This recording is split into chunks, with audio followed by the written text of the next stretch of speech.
ओम नमः शिवाय, जय महाकाल। आप सबको पता है कि सावन का बहुत ही पवित्र महीना चल रहा है और आ गई है 14 अगस्त को है सावन महीने की मासिक शिवरात्रि, जो कि इस महीने को बहुत ही खास और बहुत विशेष बनाती है ना। अगर आप भी घर में कोई भी व्यक्ति ना बहुत दिनों से बीमार पड़ा हुआ है, उसकी बीमारी खत्म होने का नाम ही नहीं ले रही है ना, तो ये वीडियो आपके लिए है। पूज्य गुरु जी की कथा से सुन के बहुत अच्छे से बताऊंगा।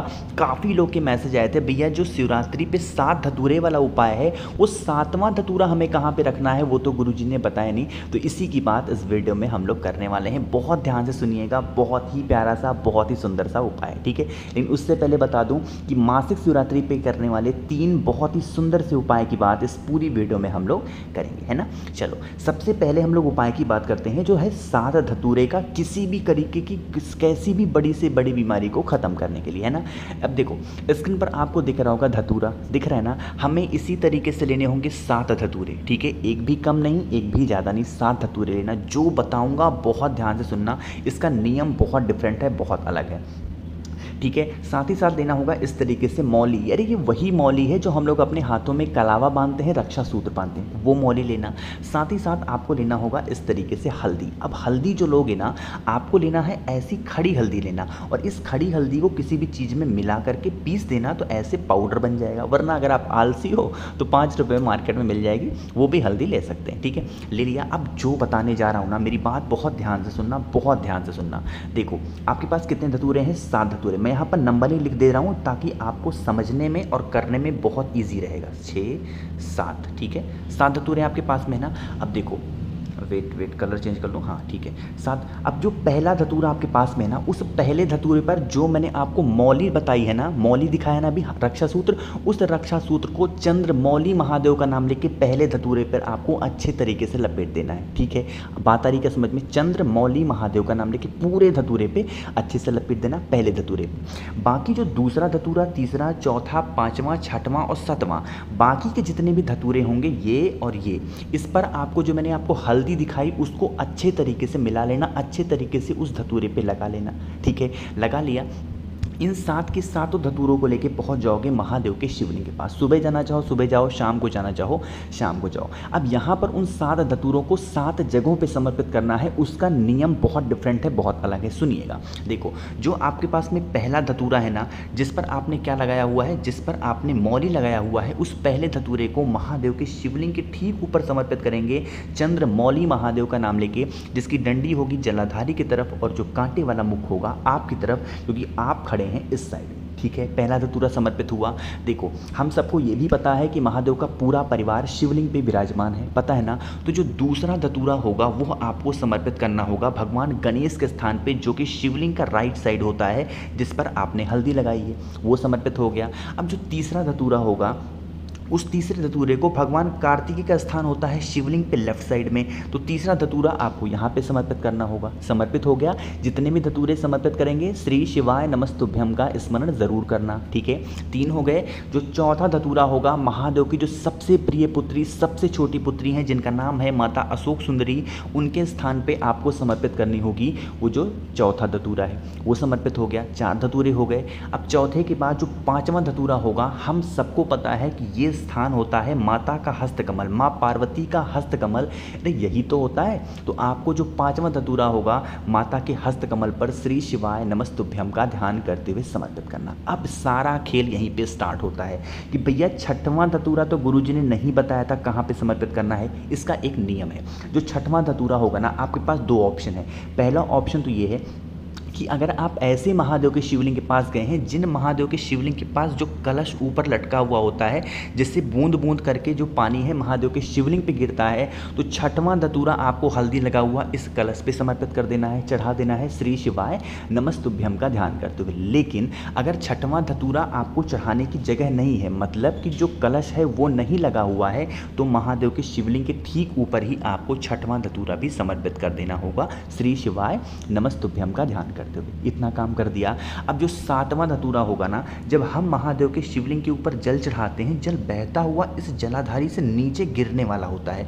तो जिस जगह से शिवलिंग पे जल गिरता है, बिल्कुल यहाँ से जहाँ मैं ग्रीन कलर से पेंट कर रहा हूँ, इस जगह पे आपको समर्पित करना होगा 7वां धतूरा श्री शिवाय नमस्तुभ्यम का ध्यान करते हुए। ठीक है, 7 के 7 धतूरे समर्पित हो गए। उसके बाद महादेव के सामने हाथ जोड़ेंगे, विनती करेंगे, जो भी आपको प्रार्थना करनी हो उस इंसान का नाम और गोत्र बोलेंगे, किस इंसान की जो भी बीमारी है महादेव आप दूर कर दें। ठीक है, इतना करने के बाद क्या करना होगा, जितने भी वाला जो धतूरा आपने यहाँ पर समर्पित किया है, बिल्कुल एकदम एंड पॉइंट पे इस 7वें धतूरे को उठा लेना। ठीक है, उठाने के बाद क्या करना, जो भी व्यक्ति आप पे घर में बहुत दिनों से बीमार चल रहा है, उसकी बीमारी खत्म होने का नाम भी नहीं ले रही है, उस बीमार व्यक्ति का एक बार हाथ उस पर टच करा देना, स्पर्श करा देना, छुआ देना उस 7वें धतूरे के ऊपर। ठीक है, और आप ले जा करके खुद किसी भी बेल पेड़ के नीचे, महादेव का एक बहुत ही प्यारा सा नाम है, या तो अवधूतेश्वर महादेव या फिर चंपेश्वर महादेव के नाम से बेल पेड़ के नीचे उस धतूरे को पटक देना और आप चुपचाप अपने घर की तरफ चले आना। बाकी आपको कुछ भी करने की ज़रूरत नहीं है।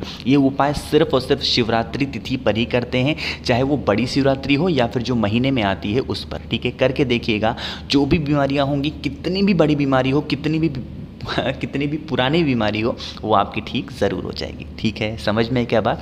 तो इस उपाय को सबको करना है, ज़रूर करना होगा। तो यहाँ पर हमने पहले उपाय की बात कर ली है, जो कि 7 धतूरे वाला था।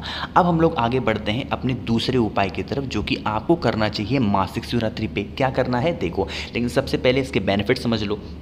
किसी भी कामना की है आपकी है, सारे व्रत करके देख ले रहे हो, इच्छा पूरी नहीं हो पा रही है, बहुत परेशान हो, तो इस उपाय को करेंगे। स्क्रीन पर आपको दिख रहा होगा बेलपत्र। अरे दिख रहा है कि नहीं दिख रहा, तो हमें लेने होंगे 2 बेलपत्र। ठीक है, ज़्यादा नहीं लेना है, 2 बेलपत्र बहुत ही प्यारे से, बहुत ही सुंदर से। ठीक है, ले लिया। साथ ही साथ लेना होगा 1 तांबे का लोटा और इसमें लेना होगा जल, वो भी कहाँ से, अपने घर से, है ना। इन दोनों चीज़ों को लेके पहुँच जाना महादेव के शिवलिंग के पास। जब भी आप महादेव के शिवलिंग के पास पहुँचो, फेस रखा करो उत्तर दिशा, यानी कि नॉर्थ डायरेक्शन, है ना। रख लिया। अब जो आपके पास में 2 बेलपत्र है ना, इसमें से 1 बेलपत्र लेना और माता अशोक सुंदरी के स्थान पे उस 1 बेलपत्र को बिल्कुल सीधा सीधा रखना, जिसकी डंडी होगी बाहर की तरफ और पत्ती होगी महादेव की तरफ। रख दिया, पहली बेलपत्र रख दी। अभी आपके पास में दूसरी बेलपत्र भी है, अरे है ना। जो दूसरी बेलपत्र होगी, भोले शंकर के शिवलिंग के ठीक ऊपर रखना होगा श्री शिवाय नमस्तुभ्यम का ध्यान करते हुए। ठीक है, रख दिया। अब इसमें क्या होगा, डंडी होगी माता अशोक सुंदरी की तरफ, पत्ती का मुख होगा वो होगा आपकी तरफ, है ना। अब जो बताऊंगा मेरी बात बहुत ध्यान से सुनना। आपके पास में 1 तांबे के लोटे में जल है, अरे है कि नहीं है, एक ही तो जल है आपके पास तांबे के लोटे में।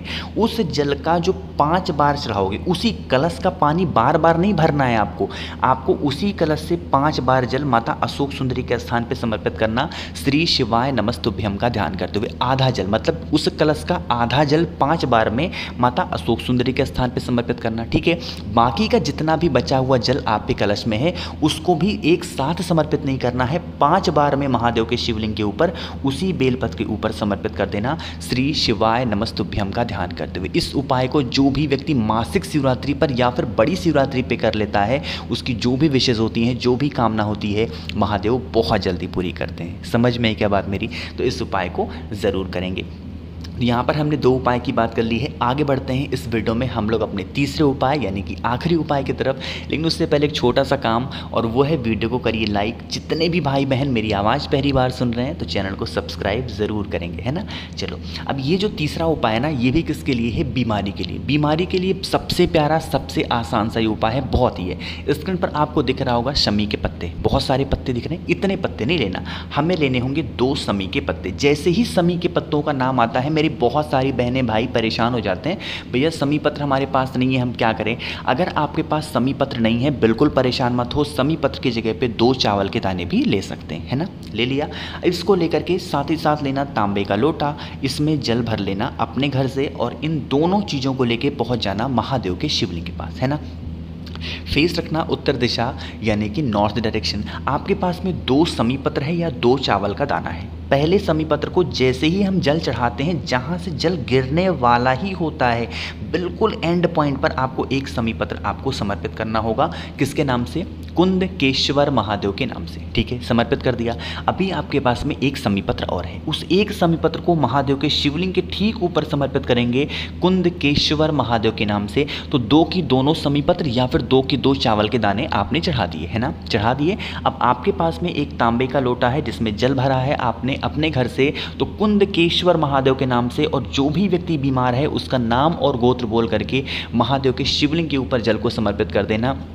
उसकी जो भी बीमारियां होंगी, जो भी उसको कष्ट होगा, संकट होगा, सारे कष्ट उसके दूर हो जाएंगे और वो जो भी मेडिसिन खाएगा उसको असर भी ज़रूर करेगी। बीमारी को ख़त्म करने का समीपत्र का ये उपाय बहुत प्यारा होता है, बहुत सुंदर होता है। ठीक है, बात आई क्या समझ में? तो कोशिश की मैंने इस पूरी वीडियो में आपको बहुत अच्छा समझाने की। एक छोटी सी गुड न्यूज़ है आप सभी के लिए कि मैं इस टाइम पे हूँ इंस्टाग्राम पे और फेसबुक दोनों जगहों पे, तो आप हमें वहाँ पे फॉलो कर सकते हैं द नेचुरल प्लैनेट 108 सर्च करके। ठीक है, वीडियो पसंद आई हो तो लाइक करिएगा, कुछ पूछना हो नीचे कमेंट में पूछ सकते हैं। जितने भी भाई बहन अचानक से चैनल पे आए हैं, मेरी आवाज़ पहली बार सुन रहे हैं, तो चैनल को सब्सक्राइब करेंगे। ओम नमः शिवाय, जय महाकाल।